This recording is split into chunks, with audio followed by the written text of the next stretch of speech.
Now we're going to tell you people. So it's like the premise is that we're professors, right? Cheers. Salud. Cheers. All right.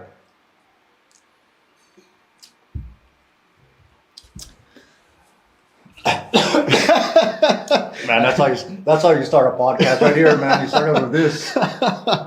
Here's to you. Yes. Salud, salud. First, I want to thank you for having me over. Yeah. It's a treat. It's a privilege, and I'm grateful for it. All right, this opportunity. And I'm glad to have you here because you got a lot of perspective. I guess in your lifetime, your experiences, and maybe that's what we could talk about. Sure. Getting to know each other, and for the audience too, as well. Vlogging and YouTube, I've been doing it for about 4 years, and primarily it's been like traveling videos and things like that, kind of all over the place. And so far, it's been a real great learning journey. Man, I've been in entertainment for 20 years now. Started off with radio, and then while I did radio, I did TV. With the Munya brothers, I had the opportunity to work in film. That's right. And then later on, I had the opportunity to work in film with Brian Munya. And people always like, oh, are you one of the Munya brothers? But he's not. He's related to them, of course. Anton Nata, the late Justin Baldovino, we did a film together. And then I did some news reporting in TV. So that was like a different kind of on-camera presence, right? Required from learning scripts to writing scripts, but the scripts that I wrote for news were based on, they had to be based on fact, right? And reporting, knowledge finding, if you will, fact finding. And then now I work in marketing. So I kind of get to take all of my experience and put it together to help promote products and services for a company. And here I am today, 45 years old. I got started when I was 21, man, it's crazy. Yeah. What was the first experience you had? I mean, as far as media is concerned, what's the first getting out there kind of thing? Well, it was in radio, and in terms of getting out there in radio, because obviously in radio, you're in the studio. Right. I was in the traffic vehicle because I was working in traffic, but when you have to do what we call a gig, right, where you go to, it was at John Dell. I remember John Dale, man. Great Filipino store. Yeah, right. Great products, a lot of variety. But we were doing what we call a remote. Yeah. And so that's where we're saying, hey, check out John Dale. They've got this going on right now. And so we had our Hit Radio 100 boombox there. And so I had to be there to be on the microphone, like attract customers or whatever, talk to customers. And it's just like so nerve-wracking. It's one thing to be in the box and be talking to thousands of people. Right. And it's another thing just to be in the street and talking to people face to face, right? Even though you're talking to, tens of people, from thousands to tens. But it's neat to see how they're like, oh, you're the one on the radio. And it's the excitement they get. And it's very humbling at the same time too, right? There's this expectation of you to be the character that they hear on the radio. Of course, of course. So, I mean, that would be like the actual first experience in terms of radio. Mm-hmm. Being in radio, you get asked to MC a plethora of events, and everything from like I said, from gas station promotions, remotes to weddings, to graduations, and I actually really enjoy it being a master of ceremony, or what people call MC, right? And over the years, I learned you can't be the same person, or at least for me, I didn't want to be the same person at every event, because events are different. Right. You know what I mean? If you're at a wedding, you want to tell jokes, of course, to provide some levity, but then you also conduct yourself to a certain level because it's a beautiful ceremony of two people, enjoying their lives together. And so you want to respect that occasion. Or if you're emceeing a company Christmas party, right? You want to be fun. You can poke fun at some of the bosses and stuff because the employees love that. Yeah. But you don't want to be too crass. You don't want to cross lines. Right. Again, the event is bigger than you. You always want to respect the event.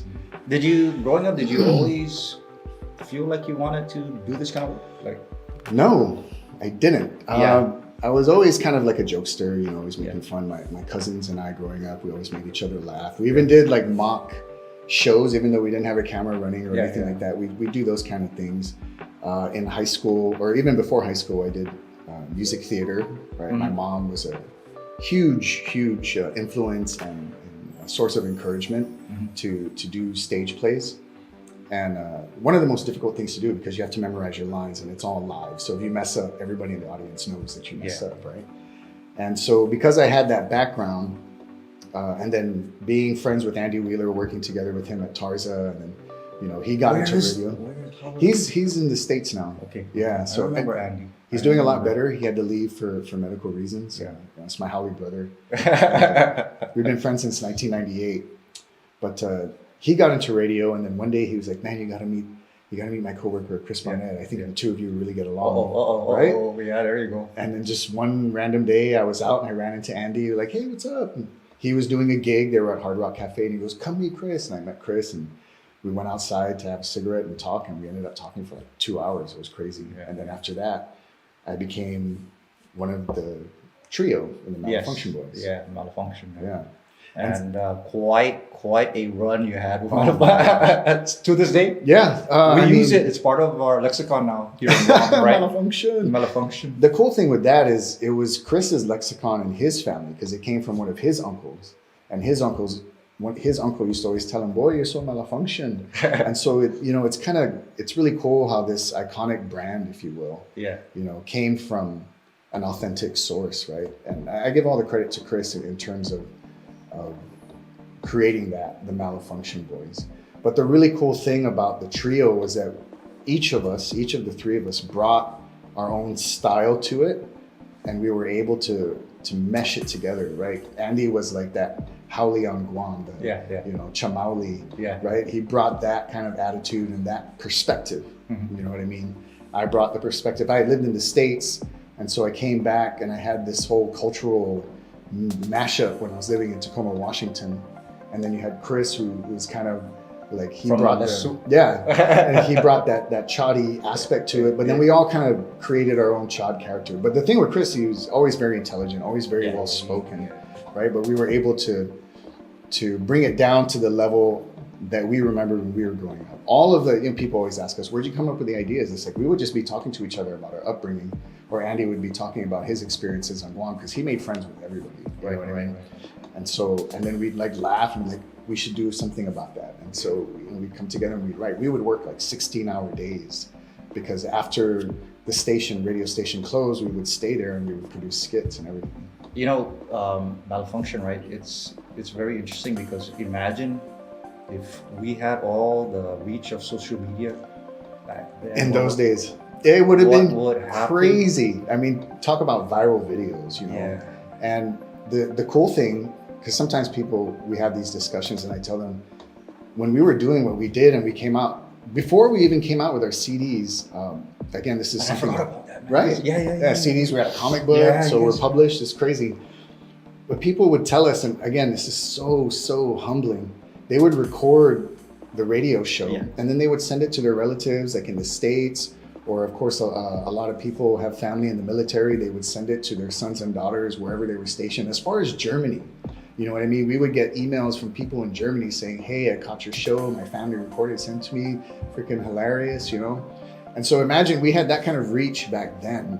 And so when I think about it today, I was like, wow, it would be so insane. It would be crazy, man. I think, wow.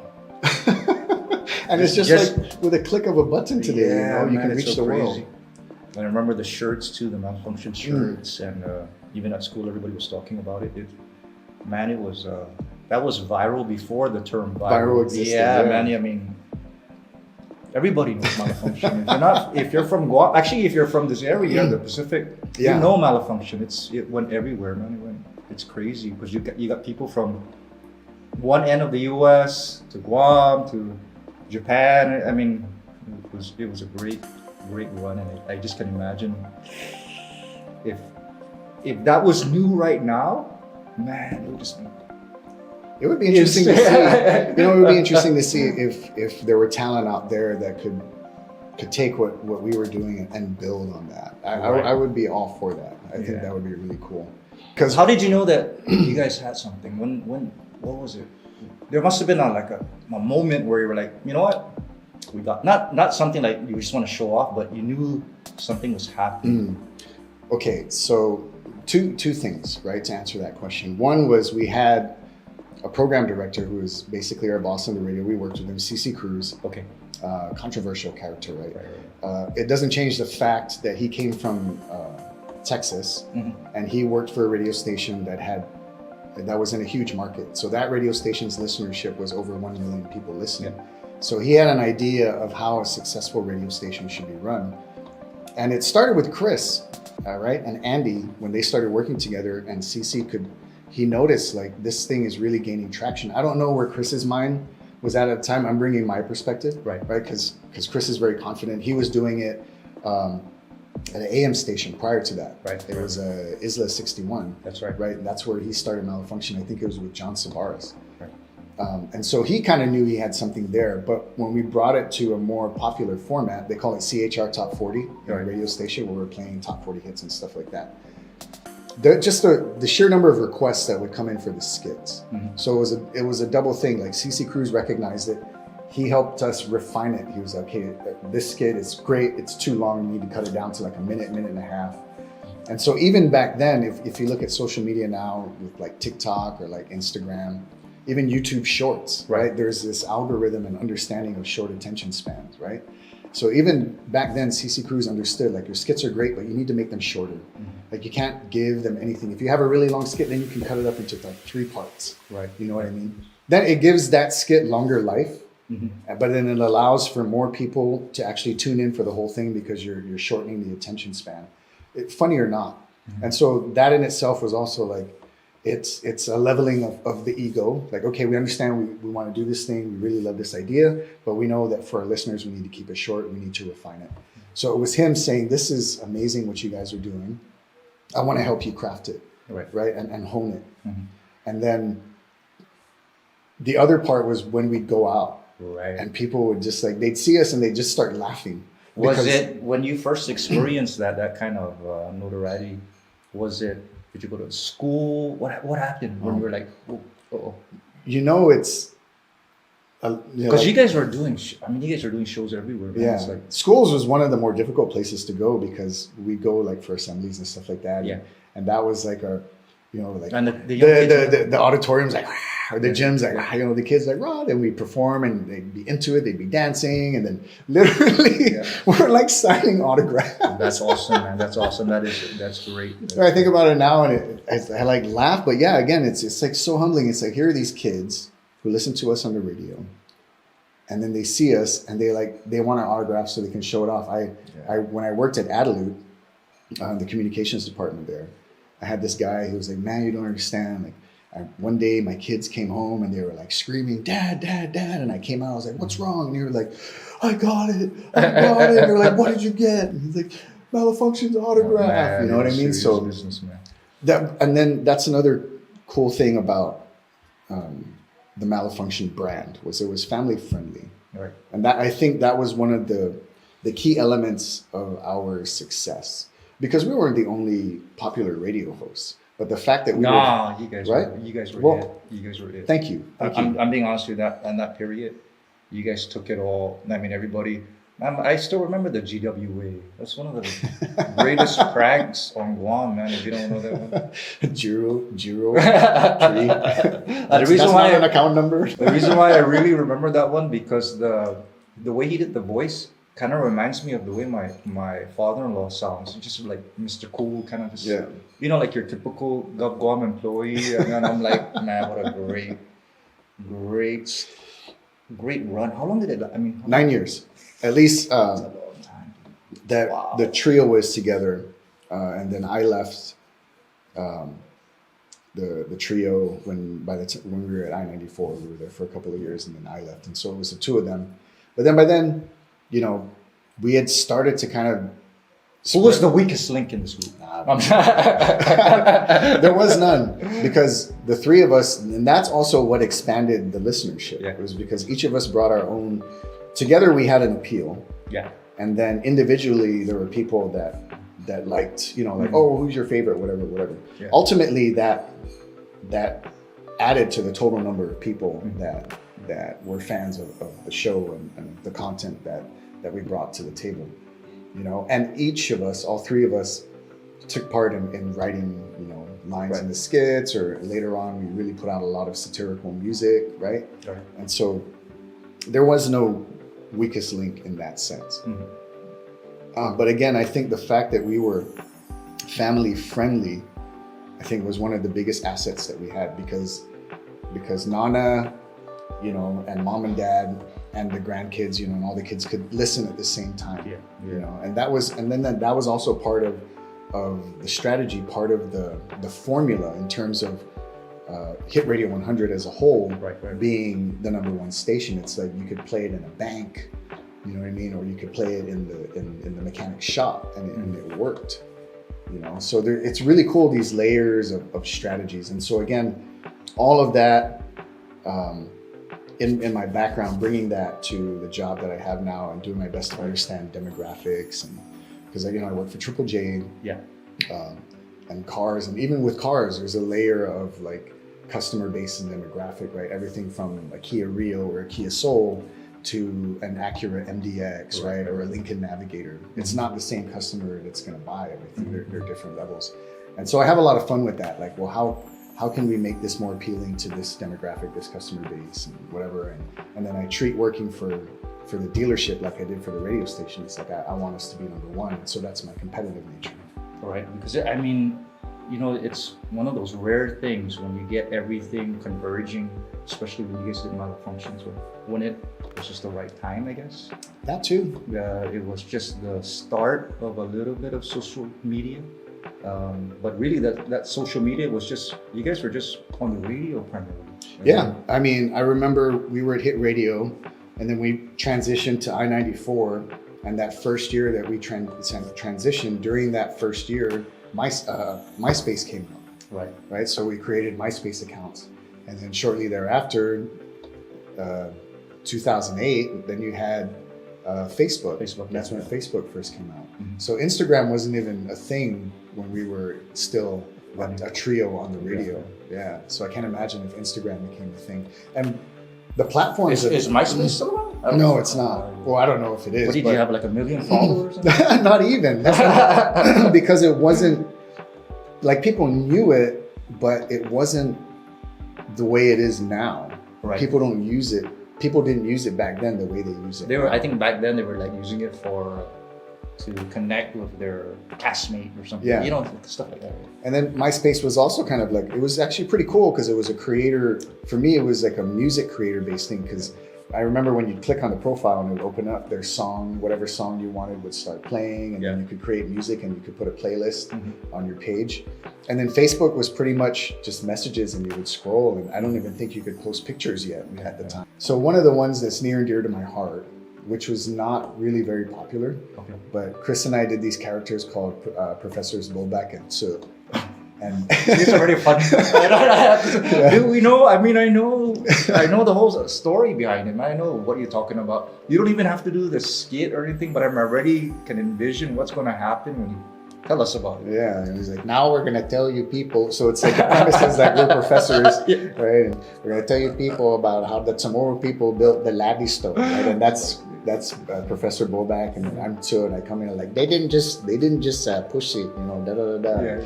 He's like, yes, they had a forklift, the Leaning Tower of Pisa. And I'm like, no, it's Pisa. So, I mean, that's one of the ones that's near and dear to my heart, because we were literally sitting in the studio, and we were just kind of joking about all these professors, and they take themselves so seriously. Da da da. We're like, let's go do that, and we'll do like a little Chamorro history thing. But and no offense to any of the professors out there, this was back when we were in our 20s. a lot of hindsight in that. Can you imagine? I know I go back to this again, but just doing Malafunkshun right now, if it didn't exist back then, and just hitting it right now, you will still have the same craziness, I think. I believe it would still resonate, because I mean it was a cultural thing. Yeah. You know what I mean? Well, okay. You guys depending, because we were pretty out of the box back then. Right. And we poked fun at everybody. Yeah. You know, unabashedly. And that was great. And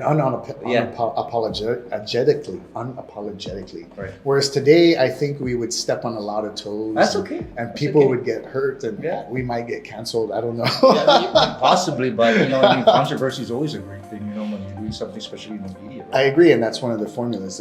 One of the things that we were always told was there's no such thing as bad publicity. But of course, we at the same time we also understood we're a family-friendly radio station. Yeah. So we drew lines and we created borders for ourselves. But in terms of But you guys were right on the edge. I have to tell you. yes, And that was the great thing about it is you were right on the edge. And yeah, maybe now some of that stuff you would probably get some pushback, I guess. yeah, But you know what? You still did it. we were like personally, I would still do it, and the crazy thing is it wouldn't be to offend people. It would be because as a creative. You can't stop that. It just makes sense because you know when something works. Right. And it's interesting that you say you guys were always on the edge. When you can define borders for yourself, then you know how to ride that edge without crossing it. You know what I mean? But that's your own border that you're creating because other people have their own. Because it's not like we didn't get complaints. We did. Yeah. But fortunately for us, Like who would complain? Boy, I don't even remember the names, but people Like, and what, a lot what of would they them, complain about? What would they? well, like, you know, they're joking about this or they said this about that. And back then, we were very fortunate that our boss would like laugh at it and be like, "Don't worry about it. You know, you guys aren't breaking any laws." That's what people don't understand, man. It's humor. It's comedy. That's why I love Dave Chappelle because he'll say his stuff, but people don't. I mean, it's jokes. You're supposed to laugh. I mean, that's the whole process. I mean, you can't take everything seriously. You know. Well, that's one of the effective things that comedy does, because all jokes are based on to a certain level of truth, right? They say jokes are half truths, Right. and comedy takes the heavy situations and then it kind of creates levity, you know, and that's a lot of people, at least our age and older at the time, they would tell us they really appreciated it because they could wake up in the morning and not have to feel so stressed out or feel so heavy, like listening to the news or whatever. They could listen to our station and they could laugh at the hardships that we were facing at the time. Because, you know, every generation, every year or every day, there's always something different, right, to stress out about. But when somebody can make you laugh about the things that you're facing, and it's not that you're not taking it seriously, it's just like, yeah, that's funny because it's stressful, but at the same time, that part of that stress is kind of funny and you laugh at it and it helps you face it. You know, gives you a little bit more strength and courage to deal with it.